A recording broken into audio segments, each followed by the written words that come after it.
नमस्कार। आइए हम एकांकी के तत्वों पर विचार करते हैं जो बीए भाग तृतीय के पाठ्यक्रम में सम्मिलित है। और हमने इससे पूर्व के वीडियो के अंदर एकांकी के विकास और स्वरूप पर चर्चा की थी, और अतः हम देखते हैं एकांकी के तत्व और एकांकी का स्वरूप। वास्तव में एकांकी जो है वो एक प्रकार से दृश्य काव्य है, जिसका हम पूर्व में नाटक के प्रसंग में चर्चा कर चुके हैं। और एकांकी नाटकेषु काव्येषु नाटकम रम्यम, इसके ही उस पर आधारित है, क्योंकि यह अत्यंत रमणीय जो है विधा है और आधुनिक समय के अंदर इसका बहुत ही महत्वपूर्ण जो स्वरूप है वो हमें दिखाई देता है, क्योंकि नाटक बड़े होते हैं, वृहद होते हैं, और ये अपने छोटे स्वरूप में सबको लुभा लेता है और इसे देखना पसंद भी स्वीकार भी किया जाता है। और इसका नया जो तकनीकी रूप है वह हमें दूरदर्शन और जो सोशल मीडिया है उसके ऊपर भी इसके कई स्वरूप हमें दिखाई देते हैं। अतः ये दृश्य काव्य के रूप में बहुत प्रसिद्ध है। वैसे काव्य के हमने पूर्व में देखा कि काव्य के जो प्रकार हैं दृश्य और श्रव्य, तो श्रव्य काव्य के अंतर्गत ही यह आता है। वैसे टेक्निक की दृष्टि से एकांकी जो है वह रंगमंचीय रचना है। आज विश्व साहित्य में एकांकी बड़े वेग से दौड़ रहा है। हिंदी एकांकी इसमें कहीं पीछे हो ऐसा कहीं दिखाई नहीं देता। हिंदी एकांकी ने आज अपना एक लक्ष्य जो है वह निश्चित और स्थिर कर लिया है। इस वैज्ञानिक और बुद्धिवादी युग के में व्यस्तता के अंतर्गत एकांकी साहित्य का क्षिप्र प्रगति में को ध्यान में रखते हुए अपना महत्व जो है वो बनाया है समाज के अंदर। आज के जो शॉर्टकट में विश्वास करने वाला जनमानस है वह इसका जो है बड़ा फैन है, और उसके पास न तो इतना समय है और ना ही इतनी रुचि कि वृहदाकार रचना को धैर्य और मनोयोग से देख सके या सुन सके या पढ़ भी सके। हाँ, इतना तो वह कर सकता है कि चलते फिरते घूमते घुमाते कहीं रुककर झुककर एक क्षण विशेष, एक घटना विशेष अथवा एक विचार या समस्या विशेष पर विचार जो हो रहा है उसको देखे और जाने। वास्तव में एकांकी ऐसी ही नाट्य प्रधान विधा है जिसके माध्यम से हम कहें कि नाटक जो है वह बहुत ही एक पक्ष, एक चरित्र, एक कार्य, एक परिपार्श्व, एक भाव की बहुत ही कलात्मक व्यंजना इसके अंदर संभव है और वो हमें दिखाई भी देती है। वैसे एकांकी शब्द अंग्रेजी के वन एक्ट प्ले का अनुवादित है, और हिंदी में पहले एकांकी शब्द के साथ प्ले का समानार्थक शब्द नाटक लिया जाता था, पर कालांतर में नाटक शब्द कहीं खो सा गया है।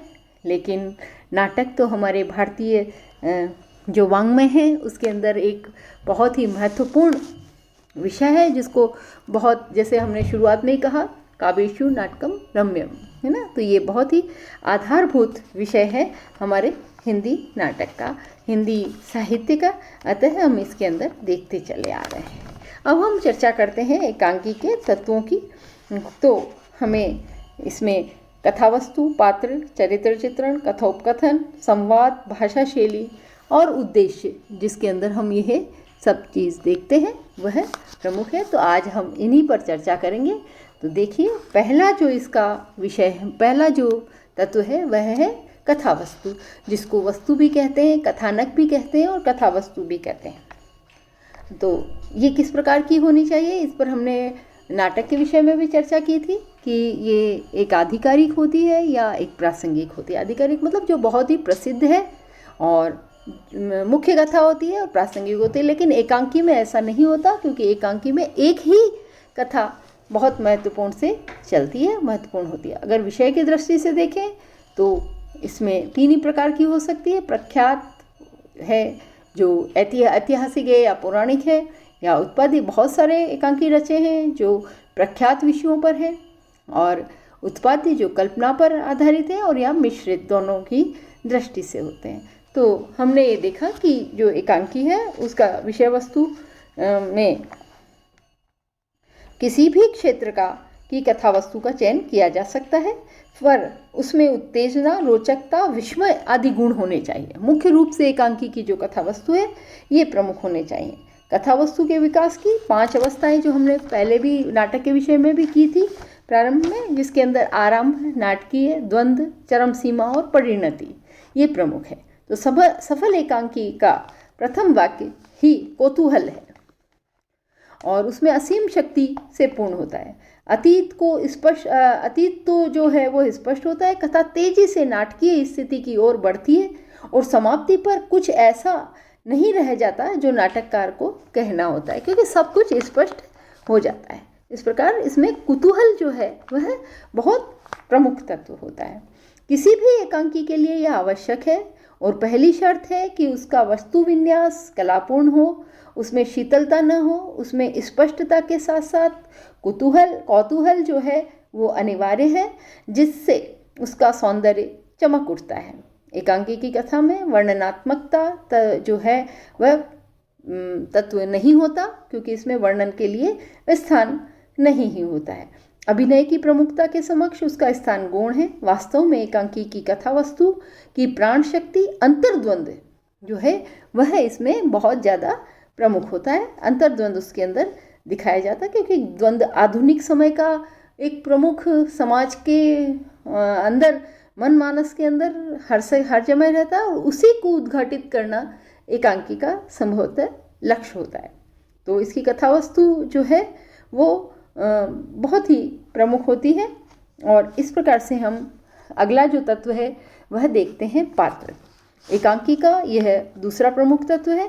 प्राचीन भारतीय नाट्य विधान में भी नाटक के आने वाले पात्रों का नियमन कर दिया गया था, जो नेता के रूप में है, जिसको हमने नाटक के तत्वों के रूप में देखा था पिछले वीडियो में। विशेष प्रकार के कथानकों में विशेष प्रकार के पात्र होते हैं। उदाहरण के लिए प्रकरण का नाटक वणिक या विप्र ही हो सकता है।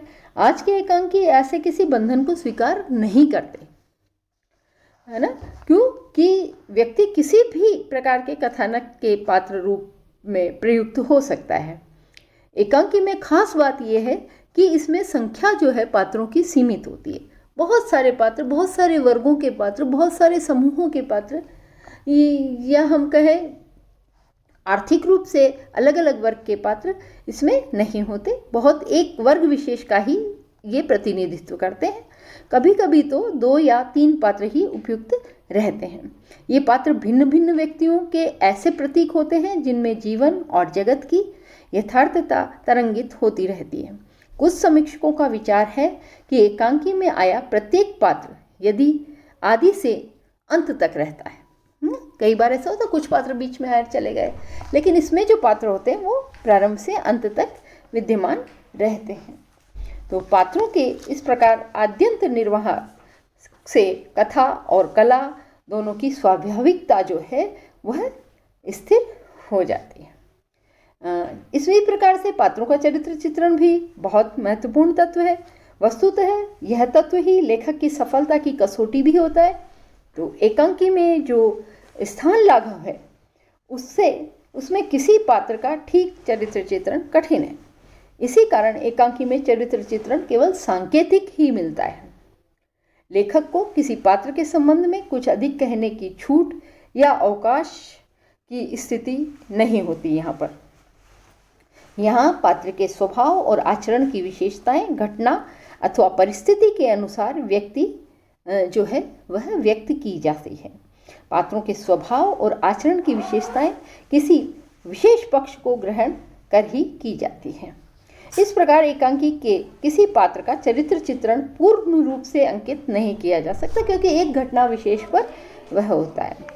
तो पात्रों के चरित्र घटनात्मक परिस्थितियों के बीच स्वभावतः विकसित और प्रस्फुटित होता है। वे लेखक द्वारा अकारण आरोपित प्रतीत नहीं होते, मतलब आरोपित नहीं किए जा सकते। वह स्वाभाविक रूप से अपना घात प्रतिघात और अंतर्द्वंद जो है वह जीते हैं या व्यक्त करते हैं अपने जो उनका क्षेत्र होता है उसके अंतर्गत।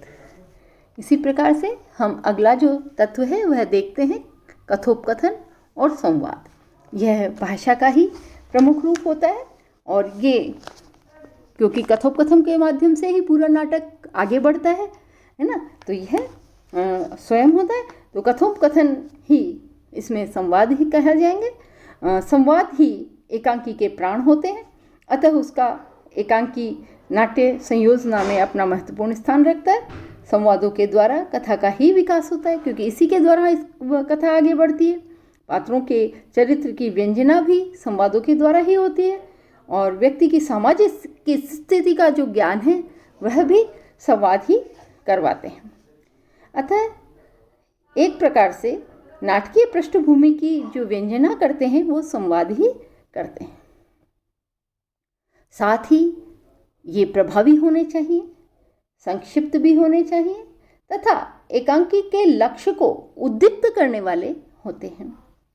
अधिक लंबे संवाद एकांकी में बिल्कुल अपेक्षित नहीं होते। ये संवाद संक्षिप्त, मर्मस्पर्शी, प्रत्युत्पन्न मतलब ज़्यादा सोच विचार के बाद बोले जाने वाले नहीं, क्योंकि इसकी गति एकांकी की इतनी शीघ्रता से होती है कि इसमें रुकने का समय बिल्कुल भी नहीं होता। एकांकी में संवाद का संभाषण नहीं होता, वे वार्तालाप की तीव्रता और क्षिप्रता से युक्त होते हैं। बहुत तेजी से संवाद आगे से आगे बोले जाते हैं और रोचकता इनका प्रमुख जो है वो गुण है, क्योंकि तीव्रता और व्यंजकता ही जो है वो दर्शकों को बांधे रखते हैं, क्योंकि उनकी रुचि को वो और ज़्यादा उत्पन्न करते हैं उस नाटक की कथा वस्तु के प्रति। तो संवाद वह तत्व है जिसके बिना वस्तु के विकास और चरित्रों की कल्पना ही नहीं की जा सकती। अतः ये एकांकी में बहुत ही अपेक्षित होते हैं। अगला हम देखें अभिनय।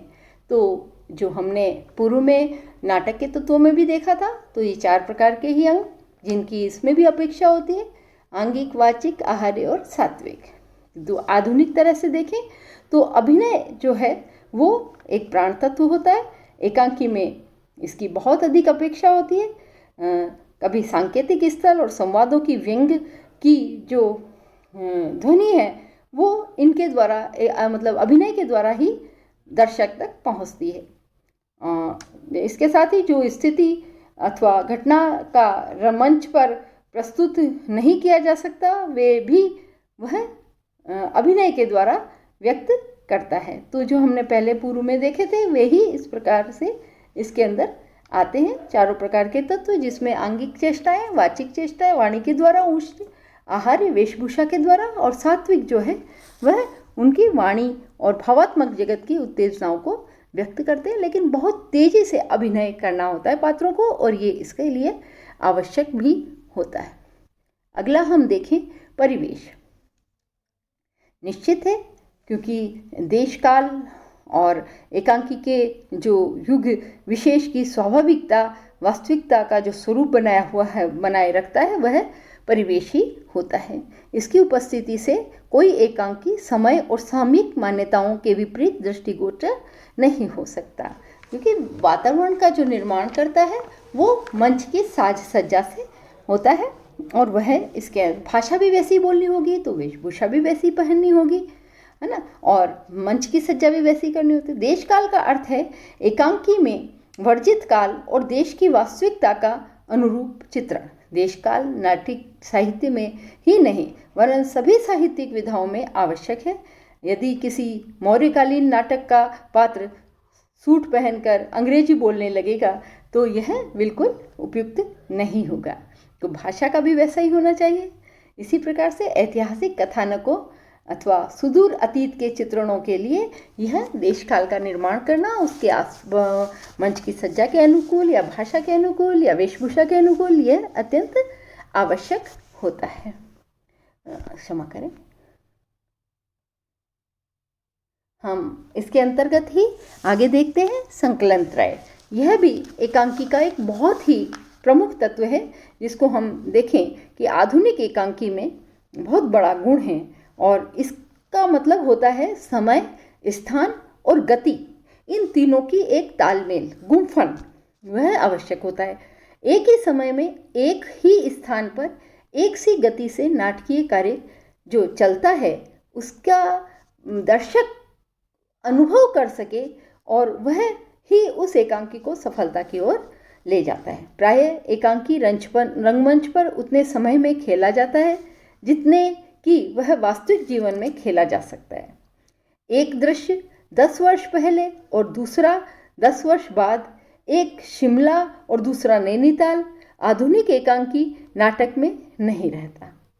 यह संकलन त्रय ही आधुनिक नाटक को वास्तविकता का पुट दे सकता है और इसी संकलन त्रय ने जो है वो एकांकी का प्रमुख तत्व बनाकर रख दिया है। हम ये कहें कि एकांकीकार जो है वह संकलन त्रय में यदि उसके अंदर नहीं करता है, तीनों चीज़ें अलग अलग होती हैं, तो कोई भी एकांकी सफल नहीं हो सकता। इसीलिए एक सी चीज़ होनी चाहिए, अर्थात दृश्य को मिलाए, एक ही दृश्य को और समय, कथन अथवा कार्य की दूरी को एक ही प्रकार दें। ऐसी अवस्था में कहानीकार को पहले ही कथा का समस्त तीव्रग्रम जो स्थितियां हैं उनका संकलन बहुत सावधानी से करना होगा, तभी वह संकलन त्रय, तीनों चीज़ें जिसको कहते हैं समय, स्थान और कार्य, इन तीनों को एक साथ सफलता से किया जाना ही क्या कहलाएगा? संकलन त्रय। अंत में हम देखते हैं उद्देश्य। सामान्यतया एकांकी का उद्देश्य मनोरंजन ही है, क्योंकि ये दृश्य काव्य है और मनोरंजन के लिए ही साहित्य का निर्माण किया जाता है, किंतु यह उद्देश्य स्वयं में महान नहीं हो सकता। आजकल वर्तमान में जो एकांकी का सृजन हो रहा है वो बहुत ही सूक्ष्म संकेत देने वाला होता है। हृदय के अंदर की विचलित को, हृदय के अंतर्गत के जो पात्रों की द्वंद्व है उनको भी वह बहुत तेजी से व्यक्त करता है और मूल संवेदना की परिणति पर पहुंचकर दर्शक के मन में किसी भावना, किसी परिस्थिति अथवा किसी संदेश से आंदोलित कर देना पाठक को या दर्शक को, वही एकांकी का उद्देश्य कहा जाता है। एकांकी समग्र साहित्य के समान एक जीवन दृष्टि और चिंतन का जो क्षेत्र है उसे प्रदान करता है। इस प्रकार से एकांकीकार का लक्ष्य वातावरण और भाव व्यंजना द्वारा एक स्थायी प्रभाव को उद्दीप्त करना है। जिस समस्या का विवेचन या समाधान नाटक का अभिष्ट होता है उसकी सफलतापूर्वक उद्दीप्ति परिणति जो है वही उसकी सफलता को व्यक्त करता है। इस प्रकार से उद्देश्य वर्तमान नाटक के हम कहें कि एक समाज के संघर्ष और द्वंद्व, दो ऐसी चीज़ें हैं जिसको आजकल के नाटक एकांकी बहुत सफलतापूर्वक व्यक्त कर रहे हैं। तो ये हमारी एकांकी के तत्व प्रमुख हुए और इस प्रकार से हम जान सकते हैं कि किसी एकांकी का यदि निर्माण करना हो तो कौन कौन से तत्व आवश्यक होते हैं। धन्यवाद।